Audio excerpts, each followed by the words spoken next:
Nikon's about to announce the Z9. Will it surpass the Alpha 1 as the best fast-action sports camera on the market today? Will it be able to shoot 8K video? Will it be able to shoot 20 frames per second mechanical at 46 megapixels? I've gathered the Nikon Z9 specs from around the web to come up with the most likely scenario. This and more after the intro.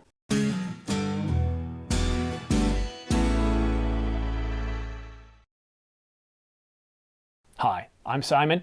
Thanks for tuning in to The Ordinary Filmmaker. Subscribe to get notification of new videos like this one so you don't miss any news, rumors, gear reviews, or tutorials. And to make things just a little bit more exciting, I'm giving away a brand new Canon EOS R5 full-frame mirrorless camera to one lucky viewer. Details are in the description down below, or you can watch this video here, but please look at the terms and conditions as there are some age and location restrictions. And now for the main event. Nikon rumor says that we're getting a new APS-C mirrorless camera in the first half of 2021. But what we really care about is Nikon's answer to the Sony Alpha 1. It really feels as though Nikon's been sleeping for a few years, kind of like Canon did up until 2020. Are they ready for a wake-up? Well, it kind of looks that way. The Nikon Z9 is a mirrorless successor to the Nikon D6 and will be a significant upgrade over the D6. You'll remember that this camera was released just last year. The Z9 will have a 46 megapixel CMOS sensor, though some think the sensor size could range between 42 and 60 megapixels. I don't really think so. The trend is to have 8K video as a minimum for high-end cameras. And this requires a base of between 45 and 50 megapixels if you want to deliver 8K DCI. Now, 60 megapixels would be aggressive and require a whole lot more power to deliver the same frame rates expected by a flagship fast-action stills hybrid camera. Now, despite 8K video, this is still a fast-action sports camera aimed primarily at photographers that do want some video capabilities. Now, it will have the same body style and proportions as the Nikon D6, which is very similar to the Canon 1DX Mark III. This gives it more room to deal with the enormous amount of heat generated by its aggressive specifications in both photo and video. It's capable of 20 frames per second mechanical, with an ISO range between 64 and 25,600. Now, this isn't the biggest ISO range at all, and I know you get that. And I really do sense that this is incorrect, and expect an ISO range of at least 100 to 100,000. But you will notice that the Z9 can shoot 20 frames per second mechanical over the Alpha 1's shooting of 10 frames per second mechanical. I wonder what the Z9 is capable of in shooting in electronic mode. 30 frames per second, same as the Alpha 1? Could they even push it to 40? I was going to say 60. Can they even push it to 40 frames per second? We'll just have to wait and see. The Nikon Z9 will be capable of 8K video at up to 30 frames per second. And 8K video at 30 frames per second has become an expected top-shelf capability. Now, I'm still partly surprised. 8K brings along a whole huge bag of hefty requirements. It's almost like the tail's wagging the dog. I was surprised to see it in the Alpha 1 too, but if they can nail 20 frames per second mechanical and possibly go 30 frames per second electronic, then, well, we get the best of both worlds. Now, no surprises that it can do 4K video up to 120 frames per second. Separating the subject from the background with stunning detail is just absolutely magical. But the real thing I wonder, will they go as far as delivering 240 frames per second? You see, this camera is aimed at fast action and sports. Being able to capture slow motion at 240 frames per second would be very useful, and I think they'd score a big win over the Alpha 1. Now, back to stills. Now, this camera, I was going to call it the Z6. The Z9 can shoot blackout free just like the Sony Alpha 1, but they didn't provide us with any specs on the EVF other than it being high resolution. I do expect it to have a refresh rate of at least 120 Hz, but I wouldn't be surprised if it goes to 240, again, same as the Alpha 1. It will have two CF Express cards. I was going to say Type A. No, it's Type B. The Alpha 1 has Type A card slots, and the main reason for these Type B is to be able to record 8K video and, of course, 20 frames per second, sustained at 46 megapixels. But if you prefer to get content off the Z9 wirelessly, well, the Nikon Z9 has a gigabit LAN port, USB-C, and Wi-Fi. Now, there isn't any mention if that is going to have two antennas like the Alpha 1, but it would be the way to go.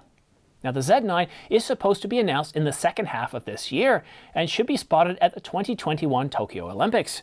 But will we get an announcement before CP+? Is that too early?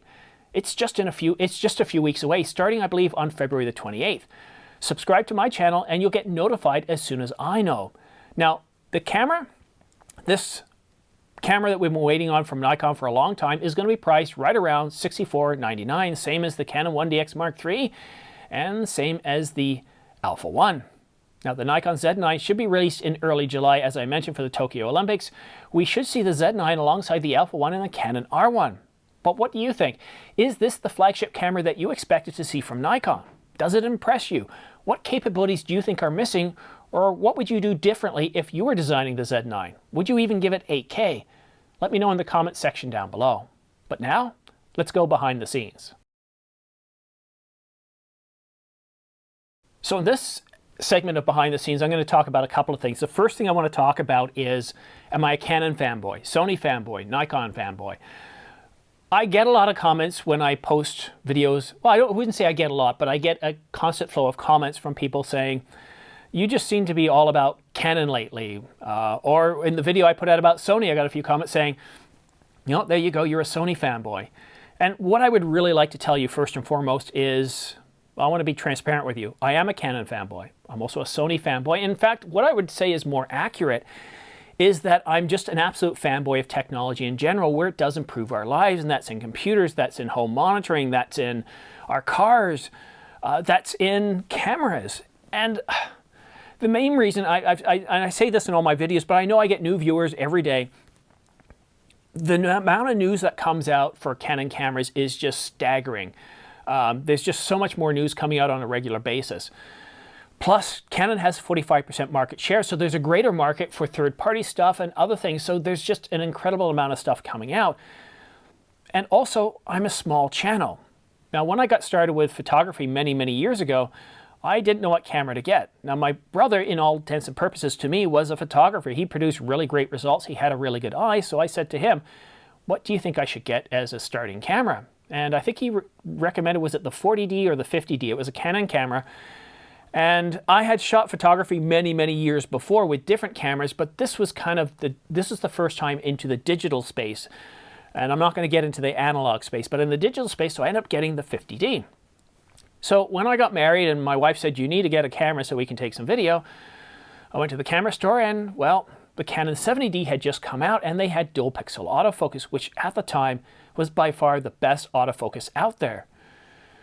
So here we are in 2021. I do have the Canon R5, but if you'll remember in some of my other videos, I said that right up into 2018, when Canon announced the EOS R, I saw that as a rather big disappointment specs-wise compared to the competition. And at that point, I set my eyes on the Sony a7 III, and I looked at it and I thought, no, it's due for a refresh. So I thought, no, I don't want that. You know, this A7S III sounds like it could be the perfect camera. It's video-centric. And I kept waiting on it 2018, waiting on it in 2019, and then early 2020 we had rumors about the R5. And it was interesting enough that I thought, well, let's wait and see. This could be my next camera. You've got to keep in mind that I already had a bunch of lenses and L-series lenses like the 50mm f1.2. The R5 is an expensive camera, and not being able to have to purchase any new lenses right away was a huge benefit to me. Although I did end up getting the 24 to 105 f4. So that being said, yes, I do get excited about some of the cameras I hear about. Like in this video, the Nikon Z9, the flagship camera, and yesterday, the not the Alpha 1, the A7 IV. See, there's so many things going on this time of year that my mind is just overloaded with details. But I'm excited by these cameras and what they can do. And honestly, I would like to have all these cameras on my channel. And you know what? I personally think that when it comes to this kind of work that I'm doing here, shooting video for the channel, or doing a lot of run and gun work, I personally think that any modern full-frame mirrorless camera will be able to do the job that I need. Now, is it going to give me all the capabilities I need, such as 4K at 120 frames per second? Maybe not. But look, I'm shooting with the EOS R right now because my R5 is getting serviced. I'm shooting in 1080. I'm not even shooting in 4K. You can make technology work. You don't always have to have the best. But I want to enlighten you on something too. You'll notice that since about 12,000 subscribers, companies have been asking me if I want to review their gear, and I've been getting a lot of gear. I've gotten some lenses. I've gotten some really expensive gear, such as the Crane 2S. I've gotten a huge Angelbird package that they sent out to me. I've been getting a lot of really great stuff. But to get noticed by the camera manufacturers, Panasonic, Sony, Canon, and the like, to start getting their gear, well, you need to be at pretty much 100,000 subscribers. Now, I have been noticed by Canon. You'll notice that I got the R5 a week before it was released. And that was when I had around 10,000 subscribers, and that is huge to get noticed by Canon at that point. So at least I'm on the radar. And I recently spoke with Sony Canada. So I'm on their radar now, and I'm doing my best to see if I can't get the Alpha one, even if it's just for a few hours. But until I get to 100,000 subscribers, I'm not going to be able to get a lot of bodies to try different cameras. And when I test cameras out, I don't want to just have it for a few days and say, oh, this is a great camera, it does this. I like to do what Chris and Jordan do, and they wait a few months after it comes out, they spend a lot of time with it, and then they produce a video. So whether it's Panasonic, whether it's Sony, whether it's Canon, Nikon, Pentax, I do look forward to being able to test their cameras. I can't afford to buy every one. But when I do get them, I want it to be my main channel camera for at least a month, and I want to shoot it for my run and gun stuff so I can speak from at least some level of authority. I don't think that you can possibly review a camera in depth within a couple of days. And I know some of these guys, like Chris and Jordan, they're really good. They know the cameras inside and out, and they can get a really good feel for a camera in a couple of days. But it's like owning a car. Until you drive it day in and day out, you don't start to notice any of those wonky problems or those weird things that you get where, why is the wiper all of a sudden going off the side of the car? Why, when I go more than 60 miles an hour or 100 kilometers, the wipers don't properly clean the screen anymore? And when it's snowing, you can forget those wipers working well. You know, stuff like that that you don't get in a review. So bear with me. I am working hard at this channel. You can see the number of videos I'm putting out. And it's not because I'm focusing on quantity over quality. This is the camera season. From the very last week of January all the way up till about May, there's a ton of news happening, a ton of stuff coming out, ton of gear coming out, and kit, I should say. Stuff is not very camera-like. So there's an awful lot coming out. There's rumors, there's news, and sometimes the news follows right after the rumors, as we saw with the Sony Alpha 1 last week. So I'm really excited by this time of year. I was really excited to shoot this video. I actually came down here while my wife was getting breakfast ready, and I read through it, and I read through it with very few mistakes. And then when she left to go get some grocery shopping, I thought, okay, let's quickly record this right now. It's beautiful outside. I want to go outside and relax, and then I'll edit it once I get back. And I sat down to record it, and all of a sudden, I had a few mistakes. I don't know what it was, what it is with pressing that record button, but yeah, I was really excited to record this video, and I really love this stuff. And you know what I really look forward to is when I publish it, and all your comments start to come through, and then we have that dialogue. I really do enjoy it, and don't feel bad about posting multiple comments. Like, if I'm too busy, I won't respond to all of them, but I do my very, very best to respond to as many of you as I can. And if you have any questions about stuff that's in the video, or if I've made some mistakes, point it out. I'm not going to ban you or block you for pointing out mistakes that I made. You're helping out other viewers because I believe strongly in putting information out there that's correct. And if I do make any mistakes, or, which is more likely to happen, I don't give all the information, and that works out to be a half-truth, which isn't really truth to begin with, then yes, point that out to me. And one last thing. If you're looking at buying any camera gear, or any cameras, period, if you're looking at the A7S III, the Alpha 1, the Canon R5, whatever you're looking at buying, if you're looking at buying from Amazon or B&H, please use my links below. You're not going to pay any more, but what happens is I get about 2% back from the purchase, which goes into helping me fund this channel. What I'm really working on right now is I'm looking at getting the A7S III. I priced it out. I know I'm going to get one of two lenses. It's either the 35mm or the 50mm lens. But what I'm looking to see if I can do any financing, if there's any retailers that will allow me to do financing so I can spread the cost over 3 or 4 years. And then that way I'm not taking a huge amount of capital out of the channel, because things will happen. A new lens might come out like the RF 1200mm f5.6, and I might want to try to get that. And if I spend all my money on the A7S III, then I'm kind of in a, well, I can't buy anything for the next 2 or 3 months as I start to build up the coffers a bit.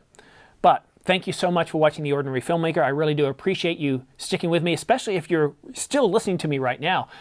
If you're not a subscriber, don't forget to subscribe, because you might win 2 Angelbird 128GB AV Pro MK2 V90 UHS-2 cards. Whew, that's a mouthful, isn't it? They are SD cards. They're very fast. I really like them.